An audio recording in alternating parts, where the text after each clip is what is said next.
Assalamualaikum warahmatullahi wabarakatuh. Selamat malam teman-teman semua. Perkenalkan, saya mahasiswa Sistem Informasi Fakultas Teknik Universitas Muria Kudus. Pada kesempatan kali ini saya akan mempresentasikan mengenai audit sistem informasi. Apa itu audit? Tentunya sudah pernah paham ya. Audit adalah pemeriksaan atau pengumpulan bukti-bukti di lapangan sudah sesuai dengan data atau belum. Berikut adalah penjelasannya. Audit adalah pemeriksaan dalam arti luas bermakna evaluasi. Dapat dilakukan di sebuah instansi atau perusahaan.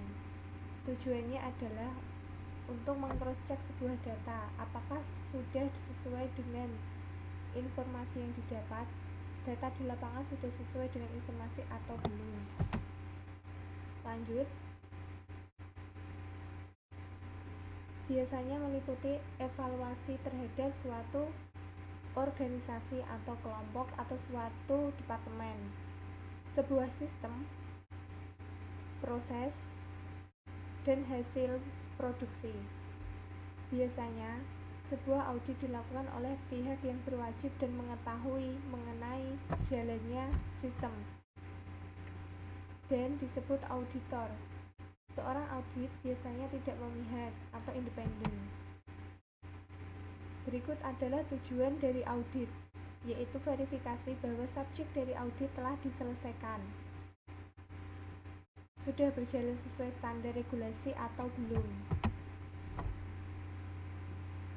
Tadi audit, sekarang adalah sistem informasi. Sistem informasi meliputi hardware, software, brainware, dan prosedur yang diorganisir secara integral dan mengolah data menjadi informasi. Berikut adalah gambaran model dan komponen aplikasi sistem informasi, yaitu dari brainware-nya menuju ke sebuah informasi, ada dokumen, prosedur, dan semuanya saling berkaitan, ada imbal baliknya. Makanya disebut suatu sistem karena saling ada keterkaitan. Ini ada pengertian dari Ron Weber tahun 1999 yang bila diterjemahkan adalah audit sistem informasi adalah proses pengumpulan dan penilaian bukti-bukti untuk menentukan apakah sistem komputer dapat mengamankan aset, memelihara integritas data, atau mendorong pencapaian tujuan organisasi secara efektif dan menggunakan sumber daya secara efisien.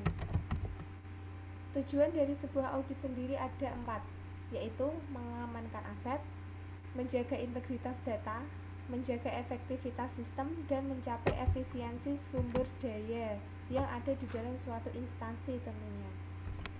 Tujuannya untuk mengamankan aset yaitu berhubungan dengan instalasi sistem informasi yang mencakup perangkat keras, perangkat lunak, manusia, file atau data, dokumen, bahkan peralatan pendukung atau supporting di dalam suatu perusahaan. Tujuan integritas data berarti data memiliki atribut, yaitu kelengkapan yang cukup baik, kemurnian, dan tentunya ketelitian. Tujuan efektivitas sistem. Menjaga efektivitas sistem informasi dikatakan efektif hanya jika sistem tersebut dapat mencapai tujuannya. Untuk itu, perlu untuk mengetahui kebutuhan penggunaan sistem tersebut. Apakah sistem menghasilkan laporan atau informasi yang bermanfaat bagi user, misalnya untuk mengambil sebuah keputusan atau jalan keluar saat terjadi sebuah problem. Tentunya, kita sebagai manusia harus bisa mengambil keputusan yang tepat dalam suatu perusahaan. Lanjut, ada auditor, perlu mengetahui karakteristik user. Tujuan efektivitas sistem biasanya, audit efektivitas sistem dilakukan setelah suatu sistem berjalan dalam beberapa kurun waktu. Tujuan efektivitas sistem selanjutnya adalah Audit efektivitas sistem dapat juga dilaksanakan pada tahap perencanaan sistem atau saat proses sebelum jalannya suatu sistem tersebut.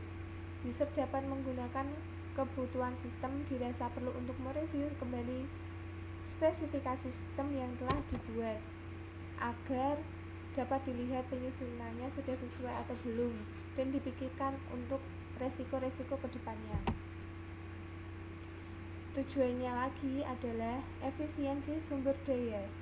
Dikatakan efisien jika ia menggunakan sumber daya dengan seminimal mungkin atau bisa memanage suatu sumber daya tersebut untuk menghasilkan output yang tentunya dianggap maksimal di sebuah perusahaan atau instansi. Namun, pada kenyataannya, sistem informasi menggunakan berbagai sumber daya seperti mesin, manusia, dan bahan supporting lainnya. Tentu akan memakan banyak biaya di situ. Untuk itu dilakukan audit agar bisa meminimalisir dan seefisien mungkin dalam menggunakan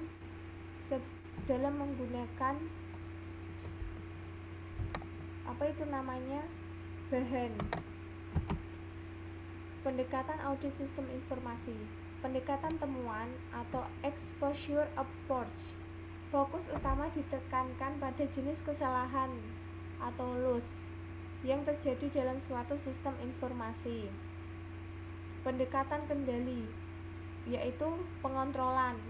Fokus utamanya terhadap pengendalian jalannya suatu sistem informasi.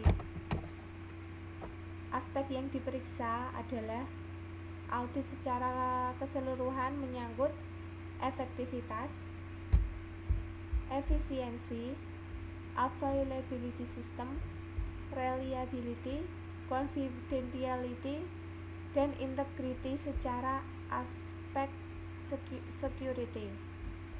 Selanjutnya adalah audit atas proses modifikasi program, audit atas sumber daya dan data file. Audit sistem informasi sendiri merupakan gabungan dari berbagai ilmu, antara lain tradisional audit, manajemen sistem informasi akuntansi, komputer, dan berbagai sumber lainnya. Menurut Ron Weber terdapat 5 langkah, yaitu perencanaan, pengujian atau tes, pengetesan transaksi, pengetesan keseimbangan, dan tahap terakhir adalah penyelesaian. Menurut Gallegos, terhadap audit sistem informasi mencakup perencanaan, pemeriksaan, pelaporan, dan tindak lanjut. Pengumpulan datanya melalui tentunya survei ke lapangan sendiri, ada interview terhadap pihak yang bersangkutan, dan melakukan observasi, mungkin bersama dengan auditor-auditor yang melakukan audit tersebut.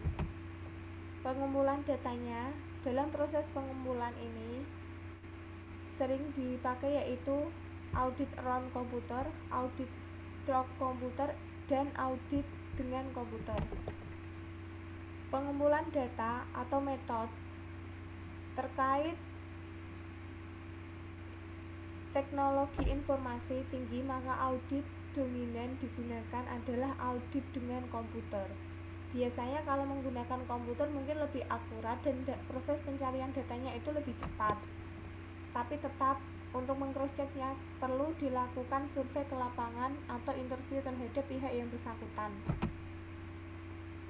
Standarnya adalah harus dipenuhi oleh si auditor sendiri, yaitu ISAKA.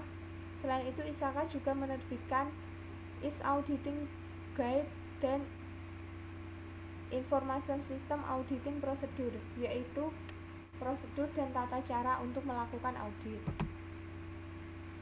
Auditor sistem informasi pada dasarnya melakukan penilaian tentang kesiapan sistem berdasarkan kriteria tertentu. Nah, di sini siapa yang melakukan audit?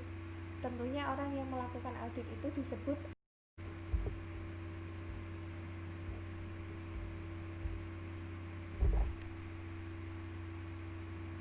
Ya, sekian dulu presentasi dari saya untuk tahap pertama ini.